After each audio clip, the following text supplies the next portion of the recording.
13 000 euros. 13 000 euros, cette somme énorme, c'est la différence entre le modèle Y 2024 et le modèle Y 2025. Qu'est-ce qui se cache derrière cette augmentation? Est-ce que ce modèle Y Juniper est vraiment si différent de l'ancienne génération? Est-ce que ça vaut le coup? On décrypte.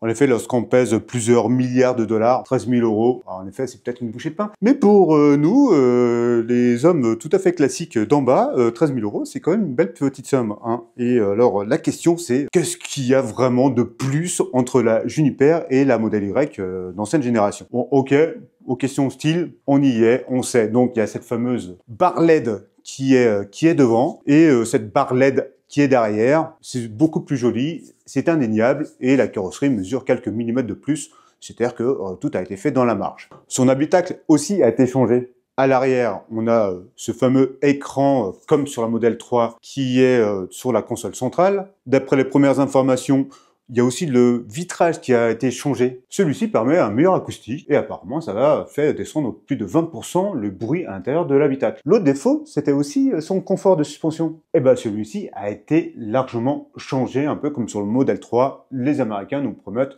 un confort largement supérieur. Revenons à nos moutons, ou plutôt revenons à notre modèle Y. Au niveau technique, les Américains, comme d'habitude, nous disent rien dessus. Par contre, on sait que ce modèle Y va beaucoup plus vite. Le top 100 est fait en 4 secondes 3. Par contre, la vitesse de pointe qui était de 217 passe à 201 km/h. C'est largement suffisant en même temps. Hein. A priori, la batterie n'a pas changé. On est toujours sur une recharge de 250 kW et 11 kW en AC. Par contre, du fait de son aérodynamisme revu et des ajustements au niveau des softs et un peu de tous les systèmes de train roulant, on a gagné au minimum 35 km en autonomie WLTP. Tesla annonce 568 km d'autonomie. Pourquoi j'ai dit 13 000 euros de plus? Tout simplement parce que la version actuelle est vendue à 60 990 euros. Mais par contre, c'est une édition de lancement. Elle intègre plusieurs équipements supplémentaires comme l'attelage. L'attelage? 13 000 euros, ça fait un peu cher tout ça, non? Mais après, si on revoit vraiment le chiffre brut, 60 990 euros, c'est à peu près ce que demande une ID.5 GTX ou des ENIAC RS qui ont à peu près la même puissance, hein, aux alentours de 350 chevaux. Et elles sont moins performantes, mais peut-être plus confortables. En tout cas, ce fameux modèle Y nouvelle génération